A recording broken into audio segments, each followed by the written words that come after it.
Welcome to the deep dive. Here we try to unpack some pretty big questions, digging through fascinating sources to find those core insights. Okay, so today, let's unpack this.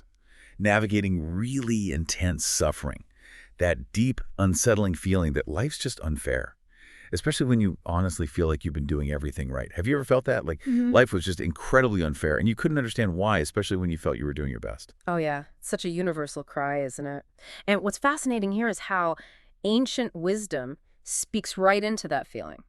We're actually turning to one of the oldest texts on this very subject, the Book of Job. Yeah. Specifically, we're looking at chapter 10. Good Job, right? The guy who had it all and then lost everything. Exactly. Yeah. Presented as this truly righteous man, but he's plunged into just immense, inexplicable suffering through no fault of his own. And the key thing for our deep dive today is he's not quiet about it. Not at all. He's not just sad, he's confronting God directly. So our mission today is really to immerse ourselves in Job's raw, honest words, his lament.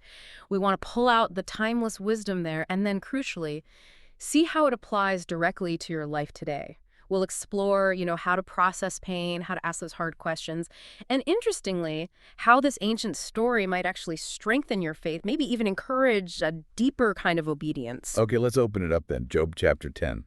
This is where, like you said, it gets really raw. He's just weary of life, bitter, basically shouting into the void. He says something like, my soul is just sick of my life. I'm going to let my complaint loose, speak out of the bitterness in my soul. No holding back. And not at all, pure, unfiltered anguish. And he demands answers from God. He asks point blank, don't condemn me. Just show me why you're contending with me. You can almost hear the desperation, right? And then he pushes further. He questions God's character. Is it good for you to oppress me, to despise the work of your own hands? It's more than just pain. It's like a challenge. God, does this make sense for who you are? Exactly. And that bewilderment, that deep confusion, it comes from this really agonizing paradox he's living. See, Job believed God made him with incredible care, intimate detail. He talks about how God's hands fashioned me and made me all around. He uses these incredibly vivid images, like being poured out like milk and curdled like cheese, then clothed with skin and flesh, knit together with bones and sinews. It's ancient poetry for, well, creation. Right, the careful making of a person. Yes, but now it feels like those very same hands are crushing him, destroying him. It's this jarring reversal. He asks it directly in verse 8. Your hands shaped me and made me. Will you now turn and destroy me? Just think about that for a second. The creator perceived as the destroyer, that's the core tension. It's almost unbearable. Yeah, you can feel that whiplash. And it leads to fear. He worries God is just looking for fault. If I sin, you watch me and you won't acquit me. He's so desperate, so confused. He cries out things like, if I'm wicked, woe to me. If I'm righteous, I can't even lift my head. And then the lowest point. Oh, that I had perished and no eye had ever seen me. Wishing he'd never existed rather than face this misery. It's easy sometimes to just hear complaining, but when you put it like that, the paradox of being created and then feeling crushed by the same hands. That's profound. It's not just griping, it's a deep spiritual crisis for him. He's not denying God's power, not at all. But he's intensely wrestling with God's intentions, with divine justice, right in the middle of his suffering. And he's just laying it all out there. And that's precisely why this ancient lament still hits so hard today. When we connect this to the bigger picture, Job's honesty, his rawness, it offers some timeless, maybe even surprising lessons. Okay, let's get into those lessons. What's the first big takeaway? Well, first, and this is huge, even the faithful can feel abandoned. Job, despite being called righteous, deeply questions God's justice, his purpose. This isn't a sign that his faith is weak or lacking. Often, it's actually part of a deeper, more honest spiritual journey. Job shows us unflinchingly that authentic faith doesn't mean avoiding raw emotional struggle. Sometimes it means going right through it. It kind of normalizes that real pain, real questions can coexist with real faith. That's such an important point. Because, I think many people feel ashamed if they have doubts or anger towards God. They think they're failing. But Job, the righteous one, is doing exactly that. Precisely. And that flows into the second insight. Job grapples with God being both creator and, what feels like in that moment, judge or even destroyer. He's trying to reconcile God's creative love, those hands that carefully made him, with what feels like destructive judgment in his suffering. This ancient story reveals the complexity, the sheer mystery of our relationship with the divine. It challenges us to hold these seemingly opposite truths together. Our experience of God isn't always simple or easy to categorize. That's a massive challenge, holding those two ideas, creator and destroyer. Wow. But then, like you said, Job just keeps asking why, Yeah. almost relentlessly, which I guess brings us to the next point. It does. And this one, I think, is incredibly liberating for many people. Asking God why is not a sin. Job's lament is raw, it's honest, it's deeply human. And crucially, God never rebukes him for asking, for being angry, for being confused. Instead, those unfiltered questions become part of his journey. And by extension, they can be part of ours. It gives us permission, really, to bring our full, messy, honest selves to God, which encourages, genuine communication. And that kind of honesty, paradoxically, can actually strengthen faith and encourage obedience because you're engaging authentically. That is freeing. Yeah, the idea that you don't have to filter your prayers, you don't have to sound perfect. God just wants the real you. Absolutely. And then finally, Job's experience highlights something else we often struggle with. Life's biggest mysteries aren't always answered immediately, or maybe ever in the way we want.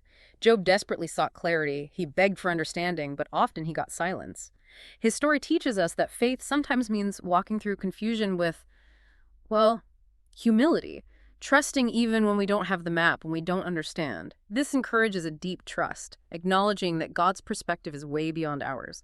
It strengthens faith by asking us to rely on God's character, not just on our understanding. Okay, so we've journeyed through Job's intense struggle, pulled out these really profound ancient truths from his cries. Now, the big question for you listening is, how does this ancient stuff actually translate? How does it apply to your life, your faith right now? What do we do with it? Yeah, that's the critical connection. It translates in some very practical, very powerful ways. First, picking up on that last point. It is genuinely okay to pray angry, sad, or confused. Job proves that God can handle your raw honesty. You don't need polished phrases, you just need a real heart. This fosters a deeper, more honest relationship because it's built on authenticity, not pretense. And that honesty strengthens faith.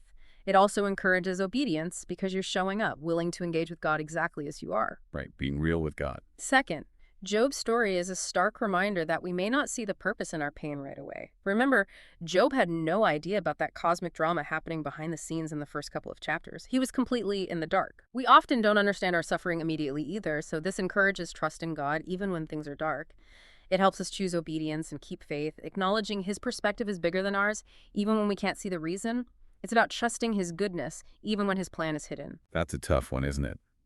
Our human nature just screams for immediate answers, for a clear why behind every single hurt. It really does. Which leads to the third point. You are absolutely not alone in your questions. If you've ever cried out, "Why me, God?" well, you're in good company with Job. His story normalizes doubt, spiritual pain, wrestling. It shows these things can be part of a genuine faith journey, not necessarily a sign that you're failing. Knowing this can actually encourage obedience, strangely enough. You realize grappling with questions is part of growing closer to God, not pushing him away. It's an invitation to lean in. Okay, so it's okay to be honest. We might not get answers immediately, and we're not alone in asking. What else? Fourth, and this is so foundational, especially from Job 10, your existence is not accidental. It is divinely purposed. Even in his agony, Job marvels at how carefully God made him. Your hands shaped me and made me. He remembers the intricate details. In a world where people can feel, disposable or insignificant, Job 10 reminds us that each person is crafted with divine intention, with purpose. Holding on to that truth encourages a sense of deep intrinsic value. It strengthens faith in God's intentional love and creation, and that can motivate you to live out that purpose. Even when life throws challenges your way, your very existence matters to God. That's powerful, especially today. And finally, the cry for meaning matters. Job's desperate questions, his whole ordeal, it reflects that universal human need for our lives, even our suffering, to have some kind of meaning, to not be pointless. This chapter, this story, invites us to seek God not just for the answers, but maybe more importantly, for his presence through it all. And finding God's presence and purpose in the pain, well, that's a profound way to strengthen faith and deepen obedience. It transforms suffering from just a burden into something that can actually draw us closer to him, shaping us. It's about finding meaning in the process itself. Wow. Okay, what a journey through just one chapter of Job. We've felt his intense pain. We've pulled out some really deep ancient wisdom from his cries. And we've connected it directly to how you can approach your own struggles, your own questions, and maybe even strengthen your faith today. The central message that really hits home for me is that your honest questions, your raw emotions, those cries of why, they aren't just valid. They can actually be a pathway, maybe even a necessary one, to a deeper, more real relationship with God, even when the answers don't come right away.